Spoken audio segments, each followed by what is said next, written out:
Welcome back to Good Morning Maine. I'm here with John Montes. He is the Regional Disaster Officer for the Red Cross. John, thank you for joining us again. Thank you so much for having me. Of course. So this is a two-parter. If you tuned in yesterday, you know we're doing a two-parter for National Preparedness Month. That's September, and we're doing hands-only CPR demonstrations. We're having conversations about why it's important, and we're going to teach some of you guys at home how to do it. John, thank you for joining us. Thank you. Did I already say that? You did. Sorry. You want to do it over? Let's do it. No, it's That's okay. All right. So what we're going to do here is we're going to talk about when should somebody know to do CPR. Such a great question, and it's one of the ones that we get asked the most when we teach this class. So here's what I'll say. The best thing to do is when you see someone that's down, ask them if they need help. Right. And if they don't respond to you, give them a tap.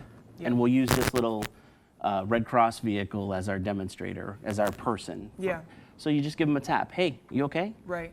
And if they don't respond to you, call 911. Right. Right? Don't delay help coming. Right. But once you do that, here's the trick. You have to look at the person and you have to think, okay, is this person breathing? Yeah. And the ways we identify that is their chest going up and down? Yeah. Is their mouth moving? Are their nostrils flaring? We call it look, listen, and feel. Yep. If they're not breathing, immediately start CPR. Okay. Don't worry about checking a pulse. Could this be something, I know people also, if somebody's overdosing, that could also get confusing. Would it be beneficial if somebody was having an overdose as well to give CPR? It would, because what happens is your breathing is the first thing to go, especially in an opioid overdose. Okay. Yeah, so your respirations will depress till So they're if you don't gone. have Narcan or anything. Yeah, if you don't have Narcan or Right. anything. By doing the chest compressions, you're squeezing the lungs up and down, right? Yeah. So that's going to move some air. Okay. So and while the first thing to go is the breathing, the next thing to go would be the pulse. Gotcha. So it's better to just start the CPR. And when you start CPR, there's only 2 times you stop.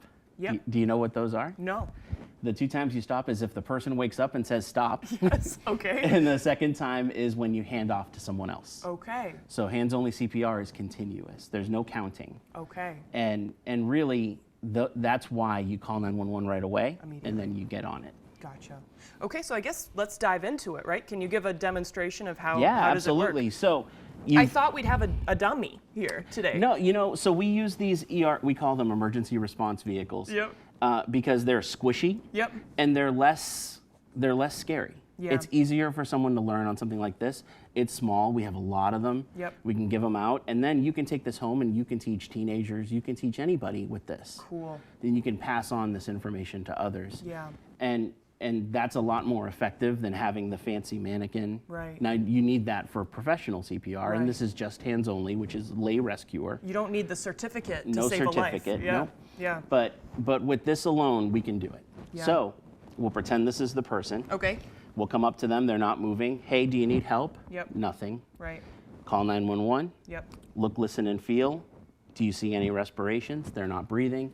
Immediately start CPR. So what you want to do, Obviously standing. standing. Yep. Yeah, now we're doing it on a table, but you should have the person on the floor, but we're doing it on the table so you can see. Yep. You're going to go one hand over the other, One hand over the other. interlock the fingers. Interlock the fingers. You're going to go center of the chest. Okay. And you want to form a pendulum. So you want your shoulders to be directly over your hands. Okay.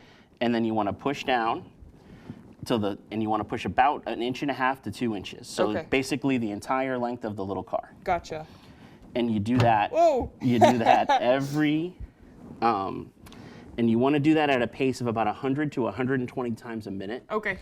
And 100 to 100 times a minute. 100 to 120. Excuse me. Okay. And really, the way you count it off is you can go 1 and 2 and 3, because that's a good rhythm. Yep. The other thing you can do, and it's going to sound silly, is to sing the song Staying Alive. That's what I thought. Yeah. and, Okay. and that song is at about 110 beats a minute. Okay. So if you go, staying alive, staying alive, and you'll be right on it. Amazing. Okay. I think people may worry that they'll break ribs or that they'll hurt somebody, but that's better than them dying, obviously. 100%. And Yeah. remember, if the person is not in need of CPR, Yep. then the person will probably move or tell you they're not in need of CPR. Okay. Right? If Yeah. they're not responding to the point where you're doing compressions and they're not reacting, Yep. better to do something than nothing. Yeah. And remember, when you call 911, they'll provide you instructions on the phone. And if one of those instructions is hands-only CPR. Amazing. So. Yeah, and you can learn it from a simple video. And on that note, what's the link so that people can watch this again if they need? So great, yeah. So AmericanRedCross.org Yep. / hands only CPR NNE. Amazing. And we'll link this in this article video on foxbangor.com. And if you go there, we will be here in Bangor on September 23rd. We'll have a whole day for preparedness, so it'll be hands-only CPR and a lot more things. Amazing. And you can come and see us, and we'll show you how to do it. Amazing. Wow. Yeah. Can learn something new every day. That's awesome. John, thank you for joining us today. Thank you so much. Thank you, everybody. Yeah. We'll send it over to Devin Biggs for our full weather forecast.